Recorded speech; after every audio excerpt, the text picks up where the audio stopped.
One of the most painful and harrowing experiences for any parent is the loss of a child, a pain that never really goes away. Today on Moments Nigeria, we talk about dealing with the loss of a child. Hi, ladies. This is one of those things that you can never really talk about unless you experience it, if you know what I mean. Like, losing anyone is tough. And then, you know, the prayer is for every parent to be buried by their child, not to have, or by their children rather, not to have, you know, a mother lose her own child. Or father, even. It's tough. You know, it's crazy because I was having this conversation with a friend because a few months ago I lost an uncle, and I think I started to think about death a bit more just because it was probably the closest person to me that I've ever lost. And it was just so surreal. And I said to myself, I was like, my grandma, she wasn't there, and my grandma was really close to my uncle. And you know, in Yoruba culture, if the person is older, you don't go. If the person is younger than you, you don't go for the funeral, generally. Yeah. And I was like, you know, this is the second time that she's lost someone like a child. And my dad was like, yeah, you know, this is something that you can never understand. It's gut-wrenching, and I've heard that people just don't recover from it in any way possible. Yeah, definitely. If you remember, earlier this year, there was that girl who was stabbed by her domestic staff as well. She lived with her mother, and I hear that they had to literally lock the door when they were carrying out her corpse. You know, just imagine the thoughts and just the days after, and how the mother would process that. This and I think she was about to get married as well. Yes, who had to, she bled to death. You know, it's just, regardless of how the person goes, you just never want to experience your child going out before you. Yeah. We don't have children. The love of a child, I can never really explain unless I experience it. But I can only imagine all the preparation and all the years, as you said, and plans. And just for it to be gone. Just like that. Coming up after the break, we'll be joined by a guest who has experienced this tragedy, and we'll be talking to her about how she dealt with the loss.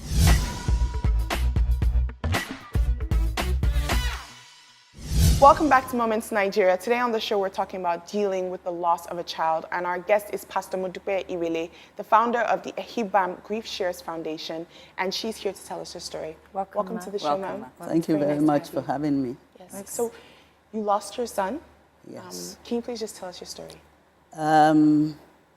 My son passed on 10th of June, 2015. And at the age of 35, he was living in England. He was living in London and was working there. And as a minister of God, I was actually in church the day it happened. And after ministration, because we had a revival, the head of the church just said, oh, let's see my office. And when I got to the office, I saw my son's dad there with my aunties and my sisters, and I said, what has happened to my son? I mean, they didn't have to say anything, but it was strange that the dad was there. It is an experience you don't even wish your enemy to go through, but that's precisely what happened. So I stayed here a week trying to process it, and then traveled to London for the funeral. And did you attend his funeral? Oh, yes, I did. You know, the culture will tell you, don't do this, don't do that. I didn't do it all the way, but I attended the wake keep because I didn't want anybody to stop me. I knew that I was going to see him at the funeral parlor. Nobody was going to stop me. So I went to the funeral parlor. I saw him, said whatever I needed to say, and then attended the wake keep. And well, my senior sisters then said, look, because he died as a Catholic, and usually over there, they ask you to bring the body, the corpse, to church. The corpse stays overnight. So there was a little service before the wake keep. So my sister then said, well, you've gone through a service and the wake keep ceremony. You really don't need to attend the funeral the following day. So I said, okay, that's fine, because I felt satisfied anyway. I had seen him at the funeral parlor. I had attended the short service in church and then the wake keep.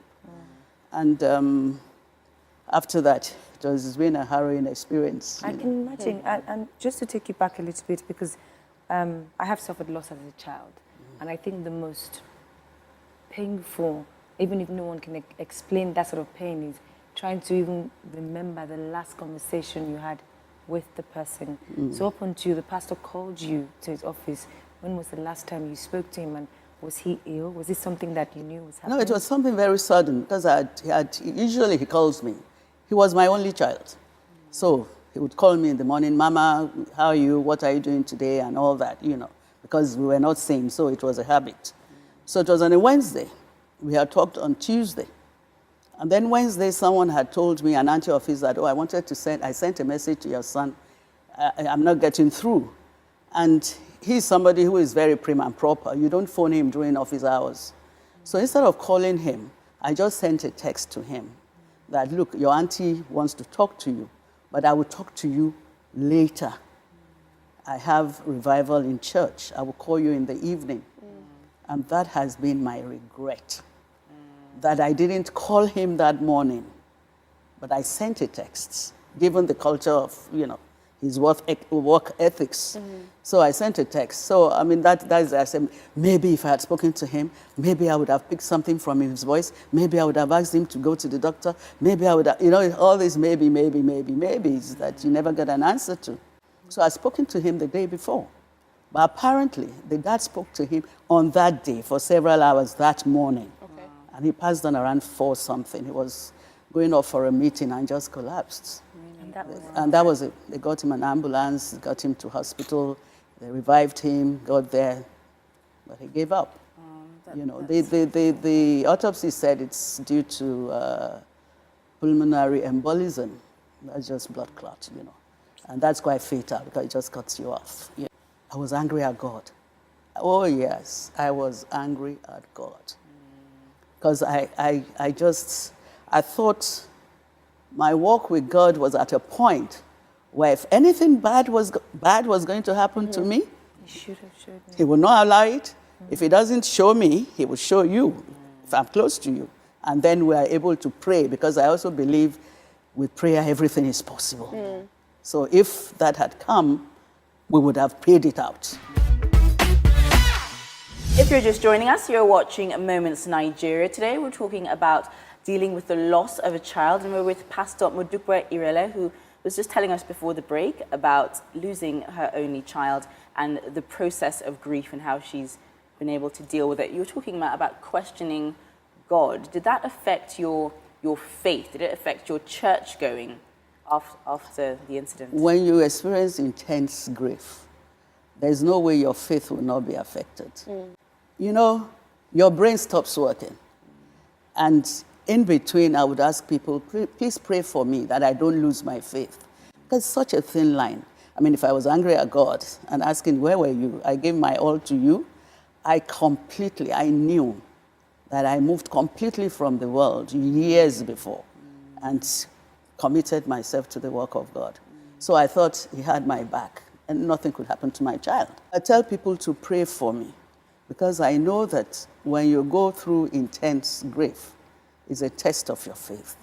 So at the end of the day, I was also afraid of losing it all completely. I mean, I've lost my son, so I mean, losing my faith and my relationship with God was also paramount. So I would tell you, please pray for me. I could not pray. I mean, that's just it. You said going to church or praying. It's just not possible. So let's talk a bit about your son. I mean, dying at 35 is pretty young. Yeah. He was just literally about to start his life, regardless of how you look at it. He was just starting life. Was he married? Did he have a family? No, unfortunately, he had a partner of 2 years. I mean, the painful part of it was May, we had planned to meet up in the US in July with a partner. And we were planning his marriage for December. So you can imagine what I went through.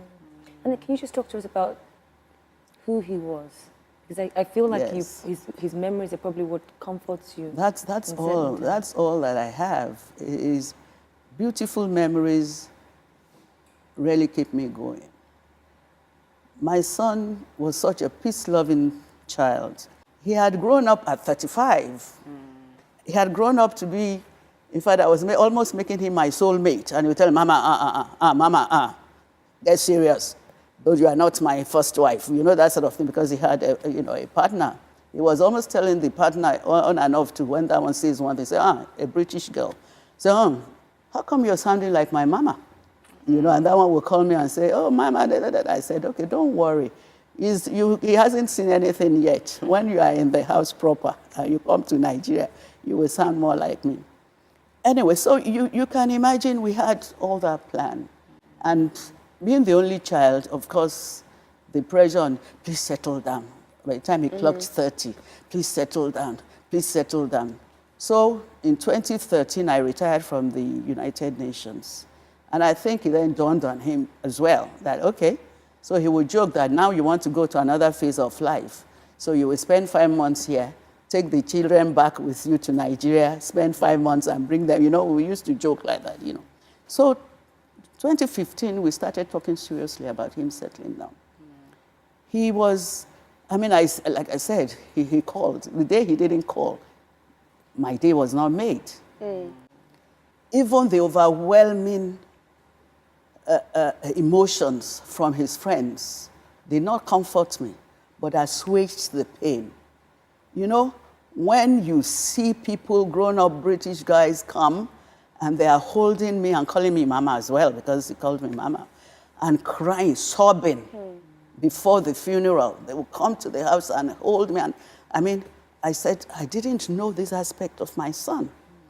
And they were all coming out with testimonies.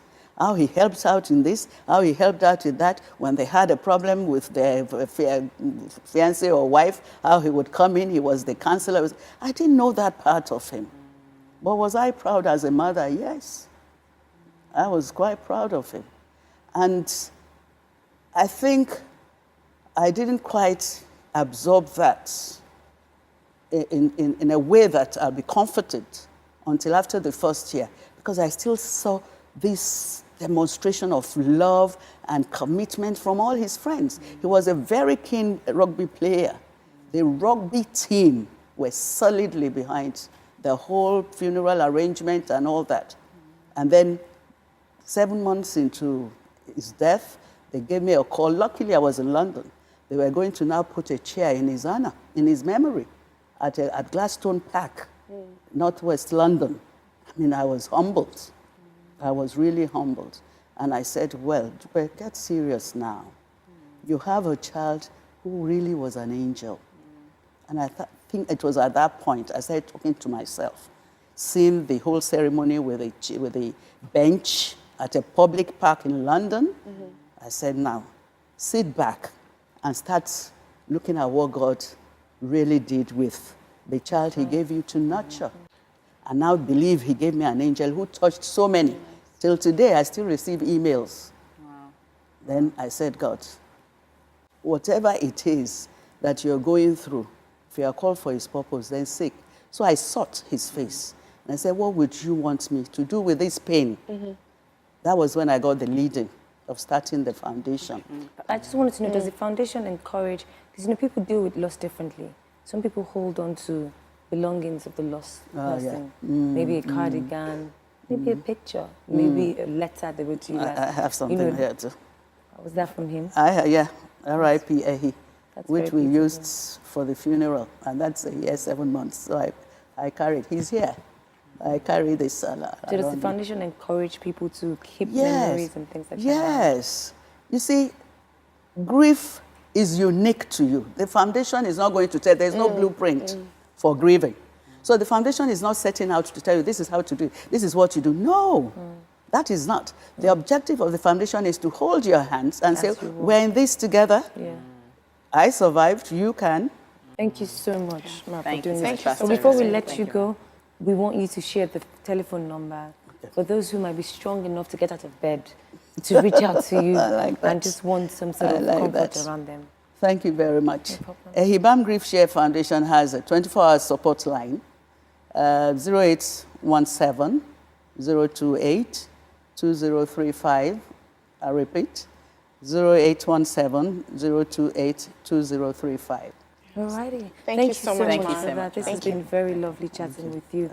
For those who are watching and are currently battling grief of any sort, if you're still walking through the murky waters, as Pastor Irele has shared with us, the telephone numbers are scrolling right now on our screen.